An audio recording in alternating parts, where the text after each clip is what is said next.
dito sa Papa Dudut Story. Ang buhay daw ay parang isang telenovela. Madrama, maraming twist at maraming mga pagsubok. Kung minsan ay hindi nauubusan ng problema. Kaya naman marami sa ating mga Pilipino ang mahilig manood ng mga drama sa telebisyon dahil sa nakaka-relate tayo. Ngunit paano kung ang buhay mo ay maging tila isang telenovela na ang bida ay palaging kawawa at inaapi? Susuko ka na lang ba? O kagaya ng isang bida, sa huli ay ikaw pa rin ang magwawagi? Dear Papa Dudut, noon pa man ay mahilig na po akong manood ng mga soap opera sa TV. Kahit sa anong channel pa yan, basta nagustuhan ko ang isang soap opera ay nanonood ako. Kumbaga hindi ako bias, Papa Dudut. Gusto ko yung madadramang eksena na nakakaiyak. Lalo na yung sa una ay inaapi ang bida tapos sa huli babangon siya at matututong lumaban. Hindi ko naman inakala na ang mga madramang soap opera ay mangyayari rin sa akin sa totoong buhay. Itago mo na lamang po ako sa pangalan na Laura. Nakilala ko ang asawa kong si Jordan noong nagtatrabaho ako sa isang ihawan ng manok. Isang beses ay bumili siya rito. Hindi ko naman siya pinansin kasi sa pagbebenta ako nakafocus. Hanggang sa napansin ko na halos araw-araw na siyang bumibili sa tindahan na aking pinagtatrabahuhan.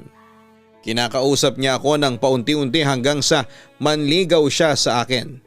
Dahil sa nagkagusto na rin ako kay Jordan ay sinagot ko siya, Papa Dudut. Sa unang beses na ipinakilala ako ni Jordan sa pamilya niya, ay doon ko nakita na malayo ang buhay niya sa buhay ko. Medyo mayaman kasi ang pamilya niya. May kalakihan ng bahay nila habang ako ay mula sa mahirap na pamilya. Breadwinner pa ako dahil hindi na maaaring magtrabaho ang tatay ko dahil sa kondisyon ng kalusugan nito. Nang panahon na yon, 4 na kapatid ko ang nag-aaral pa. Naramdaman ko rin na hindi ako gusto ng nanay at isang kapatid na babae ni Jordan. Lalo na nang malaman nila ang trabaho ko at hindi ako nakatungtong ng college. Parang ipinamukha pa nila sa akin na hindi ako karapat-dapat kay Jordan nang sabihin ng nanay niya na malapit nang makatapos ng engineering course si Jordan. Wala na pala ang tatay ni Jordan. Matagal nang patay, Papa Dudut. Meron silang isang kasambahay. Hindi ko sinabi kay Jordan ang pinaramdam ng nanay at kapatid niya sa akin at ayokong ako ang pagsimulan ng away nila. At kaya baka isipin ni Jordan na sinisiraan ko ang pamilya niya. Isa pa ay normal lang naman siguro sa isang nanay na maghangad ng magkaroon ng may pagmamalaking kasintahan ng anak nila. Ganon pa man, hindi ako humintong mahalin si Jordan, Papa Dudut. Inisip ko na kung ikakasal man kami ni Jordan ay hindi naman ang nanay at kapatid niya ang aking pakikisamahan kundi si Jordan. Lumipas nga ang ilang taon at mas lalo kong naramdaman na mahal ako ni Jordan. Tinanong na niya ako kung handa na ba akong pakasalan siya at walang pagdadalawang isip akong nag-oo. Nang ipaalam namin ni Jordan sa pamilya niya ang plano naming pagpapakasal, ay naging malaki ang pagtutol ng nanay ni Jordan na si Olivia. Anito ay malapit nang umalis si Jordan papunta sa ibang bansa para doon magtrabaho. Mag-isa daw muna ito. Pwede naman daw kaming magpakasal kapag nakabalik na ang anak niya o kaya ay nakapagpundar na si Jordan ng bahay at lupa. Mama, gusto ko na may kasal muna kami ni Laura bago ko umalis. Gusto ko makasigurado na pagbalik ko ay sa akin pa rin siya, ang sabi ni Jordan. Bahala na nga kayo sa buhay ninyo. Nagsasabi lang ako na mas tamang gawin pero minamasama niyo pa yata. Magpakasal kayo kahit bukas, ang inis na wika ni Olivia. Hindi na kami nagpapigil pa ni Jordan, Papa Dudut. Nagpakasal pa rin kami kahit natutol ang nanay niya. Umattend din naman ang pamilya niya sa aming kasal pero hindi ko nakita na masaya sila. Matapos naming may kasal ni Jordan ay sa bahay nila kami nanirahan. Wala pa kasi kaming sariling bahay pero ang pangako sa akin ni Jordan ay yon agad ang una niyang pag-iipunan kapag nagtrabaho na siya sa ibang bansa. Sinulit namin ni Jordan ang ilang buwan na natitira bago siya umalis ng Pilipinas. Nagbakasyon kami sa isang napakagandang beach resort na nagsilbing honeymoon na rin namin. Nang makabalik kami ay pinagsabihan kami ni Olivia na masyado daw kaming magastos. Kung ang ipinagbakasyon daw namin ay inipon na lang namin ay mas maganda pa. Pero nangatwiran si Jordan na yun lang ang unang beses na gumastos siya ng ganoon para sa aming dalawa. Sa kanin ni Jordan ay regalo niya ang bakasyon na yon sa aming dalawa. Habang palapit ng palapit ang araw ng pag-alis ni Jordan ay hindi ko maiwasan ng malungkot at mangamba.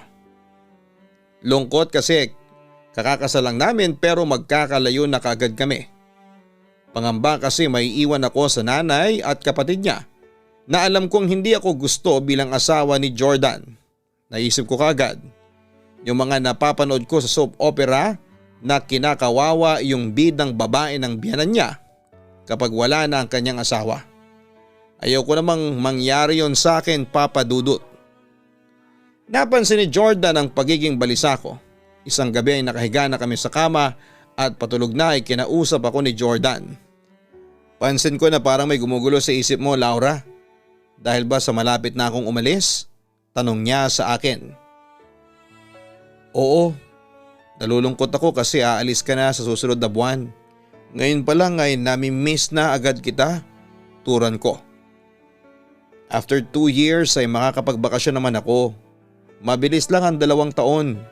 Hindi mo namamalayan ay nandito na ulit ako, ang sabi pa ni Jordan. Saka hindi lang ang pag-alis mo ang iniisip ko. Meron pang isa, wika ko. Ano pa yun? Tanong ni Jordan. Kahit meron akong pag-aalinlangan ay sinabi ko kay Jordan na meron akong pakiramdam na hindi ako gusto ng nanay niya at ng kapatid niyang si Jenna. Kapag kasi lumalapit ako sa kanila para makipag-usap ay para lang akong hangin na hindi nila nakikita at minsan naman ay habang nagsasalita pa ako ay umaalis sila bigla. Ang sabi sa akin ni Jordan ay nagkakamali ako ng iniisip. Baka raw na-intimidate lang ako sa nanay at kapatid niya. Ang totoong araw ay kinausap na niya ang dalawa noong isang araw at inihabilin na pala ako ni Jordan kina Olivia at Jenna. Ang sabi raw ng nanay niya ay eto na muna ang bahala sa akin habang wala si Jordan. Kaya inassure sa akin ni Jordan na wala akong dapat na ipag-alala sa nanay at kapatid niya. Talagang may dating lang daw na masungit ang dalawa pero mababait daw ang mga ito. Kahit papaano ay nakampante ako sa sinabi niyo ni Jordan, Papa Dudut. Kung totoo man ang sinasabi ng nanay niya ay wala naman pala akong dapat na ipag-alala. Dumating na ang araw ng pag-alis ni Jordan. Noong nasa bahay pa lamang kami ay ipinangako ko sa sarili ko na hindi ako iiyak at baka mas lalong mabigat para sa asawa ko ang pag-alis niya. Ngunit iba pala kapag nasa airport ka na at inihahatid mo na ang taong mahal mo. Hindi ko napigilan ang mapaiyak at mapahagulhol. Maging si Jordan ay napaiyak na rin. Bago siya umalis ay niyakap at inalikan niya ako.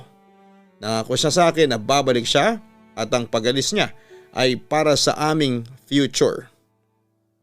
Pag-uwi namin ni Olivia at Jenna sa bahay nila ay kinausap ako ni Olivia. Hindi pala niya nagustuhan ang pag-iyak ko ng malala sa airport. Hindi ka nahihiya, Laura? Talagang nagdrama ka pa ron? Saka mas lalo mo lang pinapahirapan ang damdamin ng anak ko sa pag-iyak mo. Sa tingin mo ba ay mapipigilan mo siya sa pag-alis niya dahil sa pag-iinarte mo? Para sa kalaman mo ay wala ka pa sa buhay ni Jordan ay plano na niyang magtrabaho sa ibang bansa. Ang galit na sabi sa akin ni Olivia. Pasensya ka na, Mama. Hindi ko na napigilan ang sarili ko. Saka hindi naman ako nag-iinarte.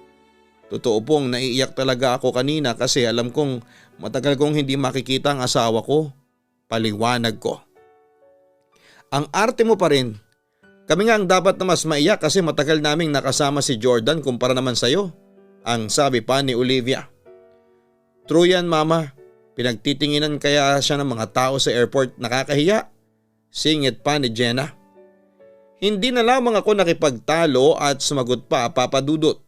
Alam ko kasi na hindi ako mananalo kay Olivia kung ang tingin niya sa pag-iyak ko ay pag-iinarte. Sinabi ko sa aking sarili na dahil sa wala na si Jordan at nasa malayo na siya ay gagawin ko ang lahat para makisama sa pamilya niya para magkakasundo kaming lahat. Kahit merong kasambahay sina Olivia ay kumilos pa rin ako sa bahay. Tumutulong ako sa mga gawaing bahay dahil ayokong masabihan na tamad ako. Nang makita ni na Olivia na ganoon ang ginagawa ko ay parang nagkaroon sila ng lakas ng loob upang utusan ako, Papa Dudut. Lalo na si Jenna na mahilig lumabas kaya kapag may damit siyang marumi at kailangan niyang suotin ay agad niya yung pinapalaba at pinapaplansya sa akin. Wala namang kaso sa akin ang ganon kasi sinanay din kami ng nanay namin noon sa mga gawaing bahay. Saka gusto ko rin talaga na meron akong ginagawa kesa wala para walang masabi sa akin ang pamilya ni Jordan. Kahit papaano naman ay naiibsa ng pangungulila ko kay Jordan kapag nakakausap ko siya sa video call gamit ang cellphone ko. Tuwing break time niya sa trabaho kami nagkakausap. At dahil sa magkaiba kami ng oras ay napupuyat ako madalas para lamang makausap siya. Hindi rin problema ang internet dahil merong wifi sa bahay ni na Olivia. Kahit na hindi ako mag-load para sa data ay pwede kong maka-video call pa rin si Jordan. Nang tanungin ako ni Jordan kung kumusta naman ang pagtrato ni na Olivia sa akin, ay sinabi ko na ayos naman kami. Ang sabi ko pa ay nagkamali nga ako ng tingin sa nanay at kapatid niya kasi mababait pala talaga ang mga ito. Hindi ko na sinabi sa kanila na madalas akong pagalitan ni Olivia sa kaunting pagkakamali ko o kapag hindi ko kaagad nagawa ang utos niya. Ayoko kasi na mag-isip pa si Jordan at mag-alala sa akin. Mahirap yon para sa isang tao na nasa malayo. Baka kapag nalaman niya na hindi ako komportable sa bahay ng nanay niya ay bigla pa siyang umuwi. Alam ko na kapag nangyari yon ay magagalit lalo sa akin si Olivia at ako pa ang sisisihin niya. Kung ako lang sana ang papipiliin ay mas gugustuhin ko na lamang na sa bahay namin ako manatili habang nasa ibang bansa si Jordan. At least sa amin ay mas komportable akong kumilos. Sa bahay kasi ni na Olivia ay dinumero ang aking kilos. Ingat na ingat ako na makagawa ng kamalian. Pero dahil sa ang gusto ni Jordan ay nasa poder ako ng pamilya niya. At kung saan niya ako iniwan ay doon din niya ako dapat madatnan, ay nagtiis na lamang ako, Papa Dudut. Palagi kong iniisip ang sinasabi ni Jordan na mabilis lamang ang 2 taon at magugulat na lamang ako at magkasama na kami ulit. Puro mga positibong bagay lang ang sinasabi ko kay Jordan para mas ma-inspire siya na magtrabaho. Nalungkot pa nga siya na sana raw ay nabuntis muna niya ako bago siya umalis. Ang sabi ko naman ay mas okay nga yon na hindi ako nabuntis, maganda kasi na kapag buntis ako ay nasa tabi ko siya para masubaybayan niya ang lahat hanggang sa mga anak ko sa aming anak. Sa paglipas ng mga araw ay mas lalong ipinaramdam sa akin ni na Olivia na hindi nila ako gusto, Papa Dudut. Kakausapin lang nila ako kapag meron silang iuutos o kaya ay papagalitan ako. Kahit na anong pilit ko na ilapit ang sarili ko kina Olivia at Jenna ay talagang sila na ang lumalayo. Mabuti na lang din at meron silang kasambahay kasi siya lang ang palagi kong nakakausap. Kung wala siguro siya ay baka napanisa na ako ng laway. 1 taon na si Jordan sa pagtatrabaho sa ibang bansa nang isang sorpresa ang aking natanggap isang umaga. Habang natutulog ako ay may biglang gumising sa akin. Pagmulat ko ay nakita ko ang nakangiting si Jordan habang nakatingin sa akin. Akala ko ay nananaginip lamang ako pero nang tawagin niya ang pangalan ko ay napaiyak ako sa sobrang saya kasi na-realize ko na hindi yon isang panaginip, Papa Dudut. Yun pala ay pinayagan siyang magbakasyon pero 1 week lang. Grinab na yun ni Jordan dahil miss na niya ako at gusto na niya akong makita. Hindi niya sinabi sa akin dahil gusto niya akong i-surprise. Isang araw lang na nagpahinga si Jordan at inaya niya kagad ako na magpunta kami sa Baguio ng 3 araw. Talagang sinulit ni Jordan ang napakaikling bakasyon na yon sa Pilipinas na kasama ko. Second honeymoon na raw namin yon. After ng bakasyon namin ay sa bahay na lamang siya para naman magkaroon siya ng time sa aming lahat, lalo na sa nanay at kapatid niya. Inabot pa ng Christmas si Jordan kaya napakasaya ko kasi nakasama ko siya sa importanteng araw na yon. Binigyan pa niya ako ng regalo na mamahaling relo na noong una ay parang hindi ko pa matanggap kasi alam ko kung gaano yon kamahal. Ibinigay niya yon sa akin habang nagnonoche buena kami kaya nakita yon ni na Olivia at Jenna. Han, hindi mo na dapat ako binigyan ng ganitong kamahal na regalo. Hindi naman ako mahilig sa mamahaling gamit. Alam mo yan, ang sabi ko kay Jordan.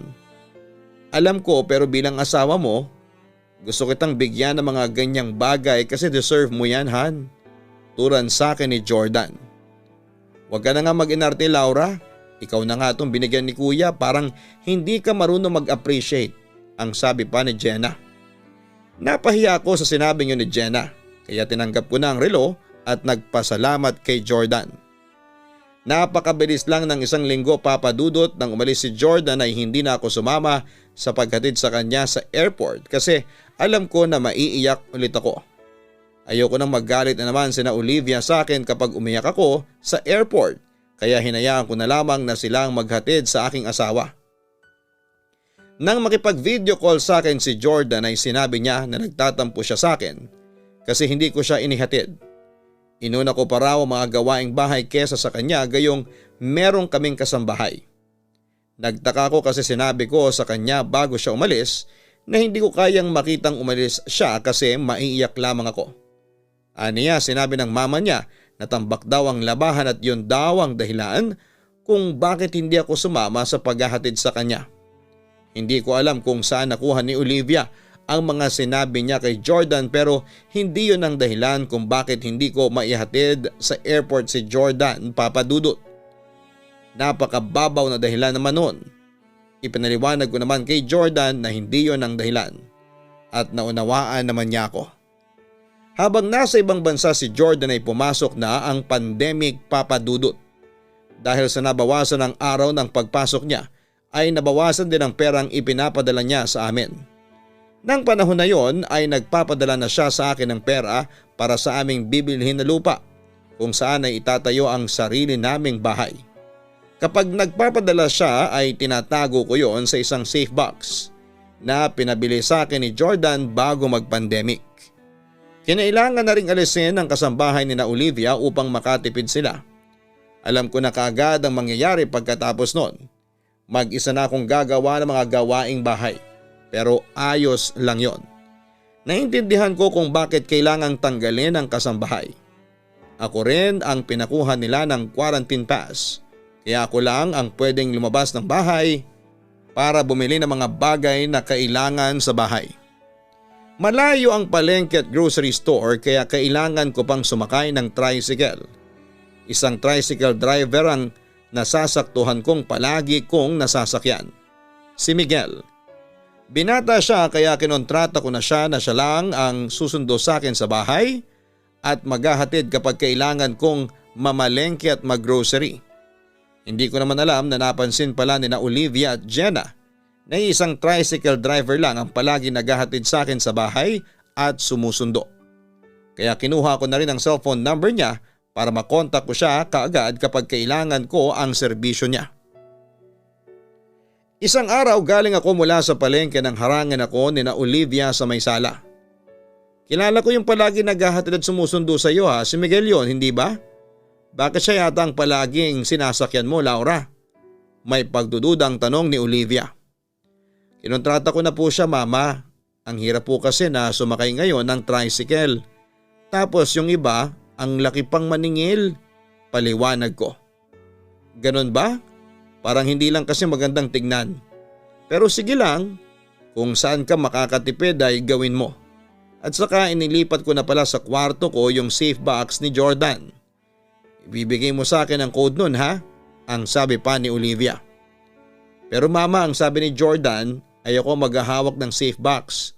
Kasi nandun ang pera para sa lupa na balak naming bilhin pag uwi niya. Ang sabi ko.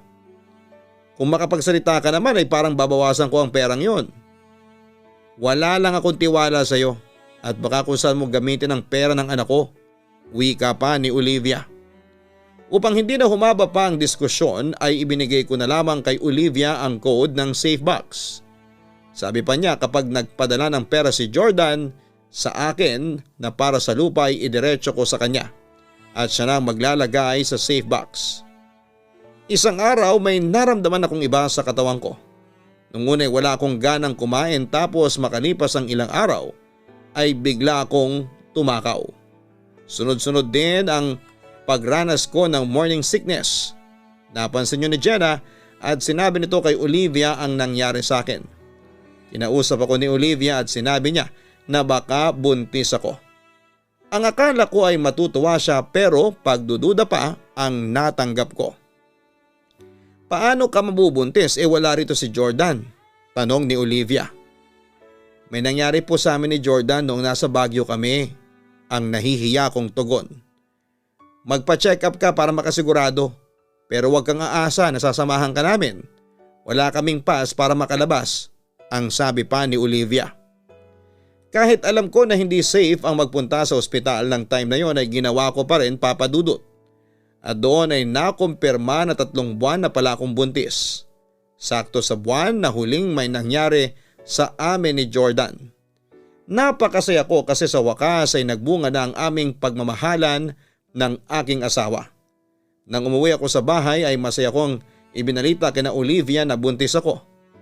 Napansin ko na hindi sila natuwa pero hindi ko na yun binigyan pa ng pansin. Kasi mas importante sa akin ang napakagandang balita na buntis ako. Nang makipag-video call ako kay Jordan ay agad kong sinabi sa kanya na buntis ako. At sa sobrang saya niya ay naiyak siya papadudot. Nang hinayang nga lang ako kasi wala siya sa tabi ko ng oras na yon. Nangako naman si Jordan sa akin na kapag malapit na akong manganak ay pipilitin niyang makauwi. Sana raw ay payagan na ang pag-uwi sa Pilipinas ng time na malapit na akong manganak. Nasabi rin sa akin ni Jordan na ibinigay ko pala kay Olivia ang safe box. Si Olivia raw ang nagsabi sa kanya. Sasabihin ko sana na hindi ko ibinigay at si Olivia ang kumuha pero hindi ko na lamang sinabi yon. Sa tingin ko kasi ay hindi naman importante kung sino ang may hawak ng safe box. Ang sabi ko na lang ay mas mabuti kung ang mama niya ang magtago noon kesa sa akin. Hindi naging madali sa akin ang naging pagbubuntis ko, Papa Dudut. Kahit kasi buntis na ako ay ako pa rin ang mag-isang gumagawa sa mga gawaing bahay. Kinausap ko na si Olivia na baka pwede nila akong tulungan ni Jenna sa mga kailangang gawin sa bahay. Pero naggalit pa siya sa akin. Matanda na ako, Laura.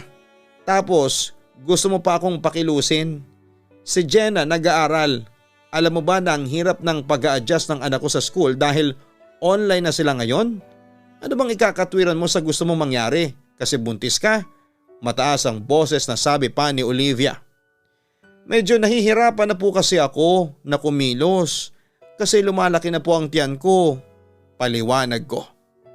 Ang arte mo talaga, Laura. Ako nga nung ipinagbubuntis ko si Jordan ay nag-iigib pa ako ng tubig. Alam mo kailangan mong kumilos-kilos para hindi ka mahirapan sa panganganak mo lalo na at first baby mo yan. Feeling mo naman ay anak mayaman ka? Saka hindi nga kami sigurado kung kay Jordan nga talaga yung pinagbubuntis mo. Walang prenong sabi ni Olivia. Kaya kong tanggapin ang mga sinabi ni Olivia noong una pero ang huli niyang sinabi ay hindi. Hindi ako makapaniwala na masasabi niya yon, Papa Dudut. Ano bang sabi mo, Mama? Hindi kayo sigurado kung si Jordan ang ama ng batang dinadala ko? Paano niyo po nasasabi yan? Ang nagdadamdam kong tanong. Aba malay ko ba kung may relasyon kayo nung tricycle driver? Hindi ko alam, saka joke lang naman yon. Huwag ka masyadong seryoso dyan. Pagkasabi noon ni Olivia ay umalis na siya na parang bigla akong iniwasan. Alam ko na hindi joke ang sinabi ni Olivia. Alam ko na nagdududa siya na may nangyayari sa amin ng tricycle driver na si Miguel, kahit ang katotohanan ay wala naman. Kaya ako na ang umiwas kay Miguel. Sinabi ko sa kanya na hindi ko na siya kokontrahin at sinabi ko na lamang na may ibang tricycle driver na akong kausap na nirekomenda sa akin ni Olivia. Intindihan naman yun ni Miguel kaya simula noon ay hindi na ako sumakay sa tricycle niya. Wala akong kalam-alam na ikinuwento na pala ni Olivia kay Jordan ang tungkol kay Miguel. Hindi ko pa yon malalaman kung hindi sinabi sa akin ni Jordan habang magka-video call kami. Ang sabi sa akin ni Mama ay nagiging malapit na kayo ni Miguel, yung tricycle driver na palaging nagsusundo at hatid sa iyo kapag lumalabas ka, Laura. Magsabi ka nga sa akin ng totoo. May relasyon ba kayo ni Miguel? Diretsong tanong ni Jordan. Wala, mabilis kong sagot. Ako ba talaga ang ama ng batang pinagbubuntis mo? Tanong niya. Hindi ko maiwasang maluha sa tanong ni Jordan, Papa Dudut. Hindi ako makapaniwala na maging siya ay nagdududa kung siya ba talaga ang nakabuntis sa akin. Masakit para sa akin na mapagbintangan sa bagay na hindi ko ginawa. Kahit naman sinong asawa ay ganon ang mararamdaman kagaya ko. Jordan, sigurado ko na ikaw ang ama ng pinagbubuntis ko. Alam ng Diyos na ikaw lang ang lalaking nakasiping ko. Isa pa sakto sa buwan na huling may nangyari sa atin ang bilang ng buwan ng aking pagbubuntis. Naniniwala ka ba sa sinabi ng mama mo sa iyo? Ang sabi ko habang lumuluha. Ewan ko, hindi ko na alam ang iisipin ko. Ang sabi sa akin ni Mama ay baka raw matagal na kayong magkakilala ni Miguel. Ang nalilitong wika pa ni Jordan. Sinabi ko kay Jordan na siya ang mas nakakakilala sa akin. At alam niya na hindi ko siya magagawang lokohin dahil mahal na mahal ko siya. Sinabi ko rin sa kanya na umiwas na ako kay Miguel dahil wala naman kaming relasyon. At yun ang tingin ni Olivia sa amin. Ang sabi ni Jordan ay may tiwala siya sa akin pero hindi na niya alam kung ano ang papaniwalaan niya, lalo na at malayo siya at hindi niya nakikita ang mga nangyayari habang wala siya sa tabi ko. Sa kauna-unahang pagkakataon ay naramdaman ko ang pagdududa ni Jordan sa akin. Sa paglipas ng mga buwan ay mas lalo akong pinahirapan ni na Olivia. Kahit ang communication namin ni Jordan ay naapektuhan na rin. Isang araw kasi nagtaka ko kung bakit hindi na ako makakonect sa wifi sa bahay. Nagre-request na yon ng password. Nang ilagay ko ang alam kong password ay wrong password ang palaging lumalabas. Oras pa naman yon ng pakikipag-usap ko kay Jordan at alam ko na malulungkot ang asawa ko kapag hindi ko siya nakausap. Kaya kahit gabing-gabi na at alam kong tulog na si Olivia ay kinatok pa rin siya sa kwarto niya. Nagalit siya sa akin kasi alam ko naman daw na tulog na siya at nangiistorbo pa ako. Itatanong ko lang po sana kung binago ninyo ang password ng wifi, ang nahihiya kong tanong. Talagang inabala mo ang tulog ko dahil lang sa password ng wifi? Oo, binago na namin ni Jenna dahil kailangan bawasan ang nakakonek. Kasi kailangan ni Jenna ng mabilis na connection sa online school niya. Dapat ko pa bang ipaliwanag sa'yo ng mas mabuti, Laura? Turan pa ni Olivia. Pero kailangan ko po ng internet kapag nakikipag-usap ako kay Jordan. Kagaya po ngayon na oras namin ni Jordan para makapag-video call. Ang sabi ko. Di magpa-load ka. Pati ba naman yung pang-internet mo ay problema ko pa? Hindi yun pinapabagal mo pa ang internet dito sa bahay kasi nakakonek ka. Saka pwede ba? Hayaan mo namang magamit ni Jordan sa pagpapahinga ang break time niya kaysa sa makipag-usap sa iyo. Inis na turan pa ni Olivia. Hindi ko na pinilit pang alamin kung ano ang bagong password ng wifi dahil alam ko na kahit na anong gawin ko ay hindi yon sasabihin sa akin ni Olivia. Hindi rin naman ako tanga para hindi malaman na hindi nakakabagal ng sobra na 3 lamang kaming nakakonek sa wifi sa bahay. Saka gabing-gabi na kapag nag-uusap kami ni Jordan at hindi nag-aaral ng ganong oras si Jenna. Sadyang ayaw lang talaga ni Olivia na kumonek pa ako sa wifi nila. Wala akong load ng time na yon at may curfew pa kaya hindi na ako nakalabas pa ng bahay upang makapagpa-load papadudot. Kaya ng gabing yon ay hindi na kami nakapag-usap pa ni Jordan. Kinabukasan ng umaga ay agad ako nagpa-load para kapag oras na ng pag-uusap namin ni Jordan ay may data na ako. Pero nagtaka ako kasi kahit online si Jordan at alam kong break time niya ay hindi niya sinasagot ang tawag ko. Inisip ko na lamang na baka may ginagawa siya. Pero ilang gabi pa ang lumipas na hindi ako kinakausap ni Jordan. Kahit ang mga chat ko sa kanya ay sinisin na lamang niya. Pero wala akong reply na nakukuha mula sa kanya. Doon na ako nag-alala. Nakaramdam ako na merong mali na nangyayari at iyon ang kailangan kong malaman. Isang araw habang abala ko sa paghuhugas ng mga pinagkainan ay lumapit sa akin si Jenna. Akala ko ay meron siyang iuutos pero kakausapin lang pala niya ako tungkol kay Miguel. Bakit hindi ko na yata nakikitang sinusundukan ni Miguel kapag lalabas ka?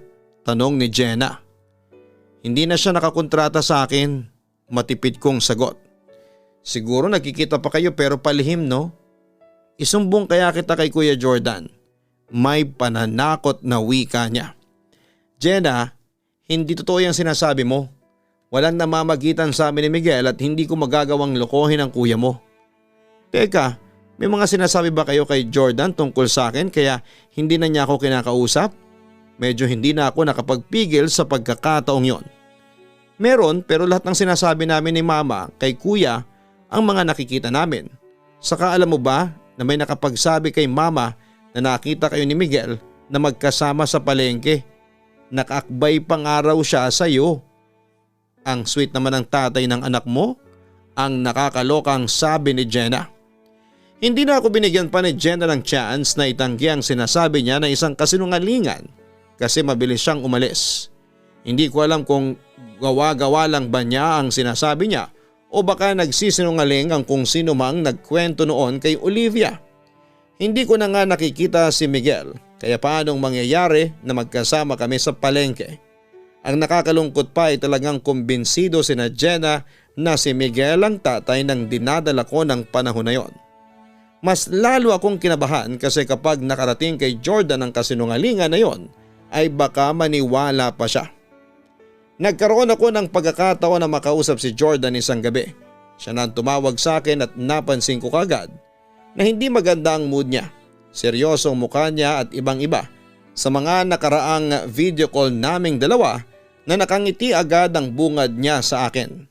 Doon na niya sinabi sa akin na nakarating na sa kanya na nakikipagkita pa rin ako kay Miguel. Han, walang katotohanan yon. Hindi totoo na nagkikita pa kami ni Miguel. Kahit na ilang ulit mo kong tanungin, paulit-ulit ko ring sasabihin sa iyo na wala kaming relasyon. Halos naiiyak na ako. So, ang gusto mong sabihin ay sinungaling si Mama, Laura? Kilala ko si Mama, hindi siya sinungaling na tao. Pinalaki niya kami na maging totoo sa aming mga sinasabi, ang wika pa ni Jordan. Hindi ko na alam ang gagawin ko para paniwalaan mo ko, Jordan. Sana bago ka maniwala sa mga sinasabi sa iyo, ay tinatanong mo muna ako kung totoo ba yun o hindi. Sabagay, ano bang laban ko sa nanay mo? Asawa mo lang naman ako. Mas matagal mo siyang nakilala kaya siya ang mas papaniwalaan mo. Malungkot kong sabi. Alam mo, nagmumukha ka ng pa-victim. Baka nga totoo na si Miguel ang tatay ng pinagbubuntis mo. Galit na sigaw ni Jordan sa akin at ined na niya ang video call. Hindi ko kayang ipaliwanag ang nararamdaman kong sakit sa mga sinabi ni Jordan sa akin, Papa Dudut. Hindi ko matanggap na pinapaniwalaan niya ang mga sinasabi ni na Olivia at Jenna sa kanya. Pakiramdam ko tuloy ay wala na akong kakampi sa bahay na yon. Kaya naman ng gabing yon ay nag-decide na akong aalis na ako kinabukasan. Nag-chat ako kay Jordan at sinabi ko na uuwi na lamang muna ako sa amin kasi nahihirapan na ako sa mga kasama ko sa bahay. Kinabukasan ay nag-impake na ako at nagpaalam kina Olivia. Hindi naman nila ako pinigilan kasi alam ko na yon ang gusto nilang mangyari. Mas naging maayos ang buhay ko nang umuwi na kami sa bahay namin. Hindi man malaki ang aming bahay at wala akong sariling kwarto ay mas okay yon sa akin. Kasi napapaligiran ako ng mga taong mahal ako at hindi ako gagawa ng kwento. 3 araw pa lamang ako sa aming bahay nang biglang tumawag si Jordan sa akin. Ang akala ko pa nga ay pababalikin na niya ako sa kanila pero ibang bagay pala ang sasabihin niya kaya niya ako tinawagan. Nasaan na yung pera para sa lupa? Galit na tanong ni Jordan. Nasa nanay mo? Hindi ba nasa kanyang safe box? Siya na nagtatago nun. Ang nagtataka kong sagot. Ang sabi ni mama pagtingin niya sa safe box ay wala nang laman. Si mama at ikaw lang naman ang nakakalam ng code nun, Laura. Kaya ilabas mo na kung nasaan ang pera. Turan pa ni Jordan. Jordan, wala akong kinukuhang pera. Umalis ako sa bahay ng nanay mo na mga gamit ko lang ang dala ko. Hindi ko pag-iinteresan ng pera mo. Sagot ko. Kung hindi lang kita asawa, ipapapulis talaga kita. Banta pa ni Jordan. Bakit hindi mo gawin? Sige, ipapulis mo ako para magkaroon ng investigasyon. Para mapahiya ka at ang pamilya mo sa pagbibintang na ninakaw ko ang perang yon. Ang tindi rin talaga ng nanay mo. Wala na nga ako sa bahay ninyo, sinisiraan niya pa rin ako. Ako na nga ang nagpakalayo-layo pero hindi pa rin pala siya tapos sa paggawa ng kwento tungkol sa akin. Ang sabi ko. Hindi na talaga ako nakapagpigil pa sa pagkakataon na yon. Sumabog na ang emosyon na matagal ko nang tinitimpi, Papa Dudut. Hindi naging maganda ang pag-uusap namin na yon ni Jordan. Kumbinsido pa rin siya na ako ang kumuha ng pera. Inungkat pa niya si Miguel at baka raw gagamitin namin ni Miguel ang pera para sa kung anong bagay. Ngunit ang talagang nasaktan ako ay nang sabihin niya na sigurado na siya na hindi siya ang ama ng batang dinadala ko. Masakit man sa akin ay sinabi ko sa kanya na kung iyon ang pinapaniwalaan niya ay huwag na lang niyang kilalaning anak ang nasa sinapupunan ko. Ang sabi ko pa ay kaya kong palakihin ng mag-isa ang aking anak. At bago matapos ang pag-uusap namin ni Jordan ay nakipaghiwalay na siya sa akin. Nagkamali raw siya sa pagkakakilala sa akin. Sana raw ay nakinig siya sa nanay niya nang sabihin ito na huwag muna kaming magpakasal. Masakit man ang nangyari ay hindi ko hinayaan na panghinaan ako ng loob. Sa ganong pagkakataon ay mas kailangan kong maging malakas at matatag. Nanganak ako ng walang inaasahan mula kay Jordan. Isang malusog na baby girl ang naging anak ko, Papa Dudut. Hindi maitatanggi na anak yun ni Jordan dahil kamukhang kamukha niyang baby namin. Tinanggap ko na lamang na magiging single parent ako.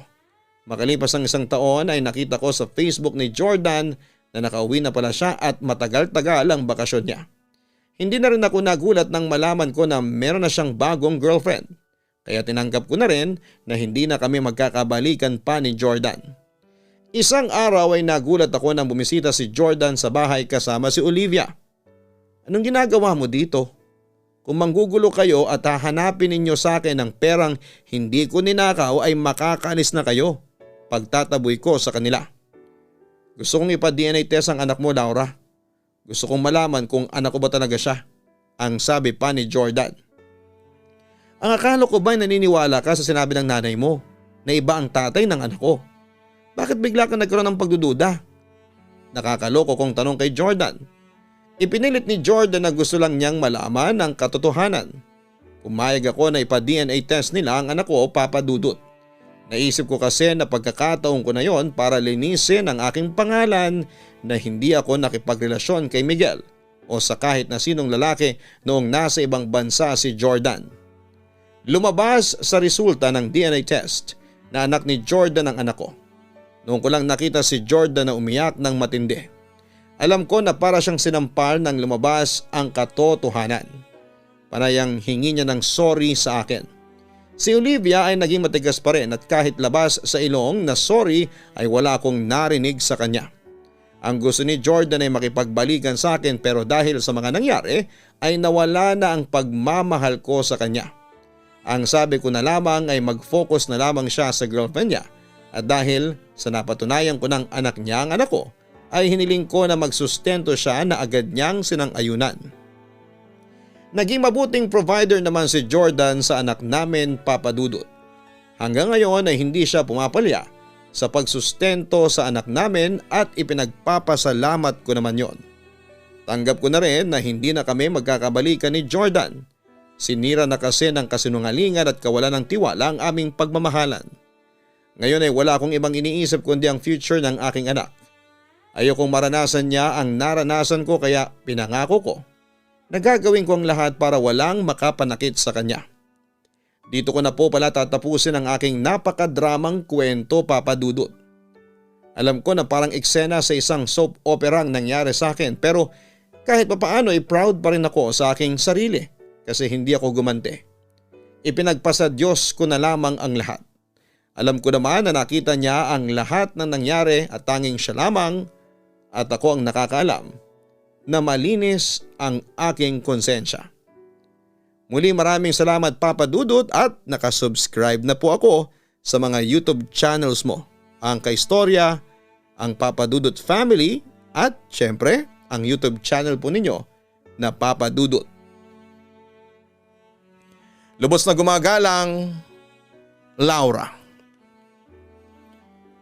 Kagaya ng isang telenovela, hindi nagwawagi ang kasamaan. Kaya kung alam mo sa iyong sarili na wala kang ginagawang masama at mali ay hindi ka dapat na matakot. Maaring ngayon ay nahihirapan ka ngunit darating din ang araw na maintindihan mo kung bakit ka nahihirapan sa kasalukuyan. Minsan ay kailangan muna tayong dumaan sa napakaraming pagsubok para makita natin ang ating lakas at tunay na kakayahan.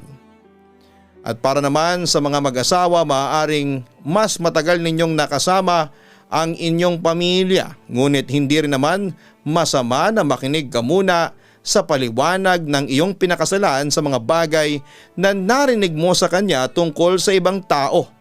Pag-usapan ninyo ang problema at huwag basta-basta maniniwala sa mga sinasabi ng iba lalo na kung ito ay walang basihan.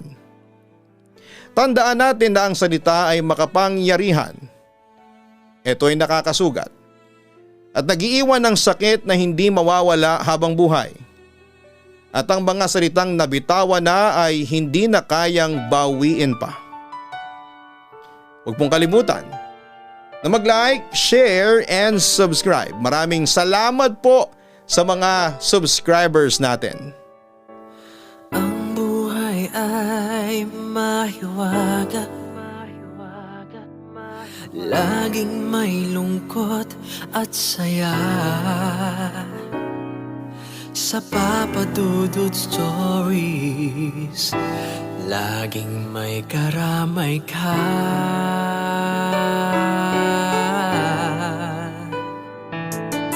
Mga problemang kay bigat, dito ay pakikinggan ka. Sa Papa Dudut Stories, kami ay iyong kasama. Dito sa Papa Dudut Stories, ikaw ay hindi nag-iisa.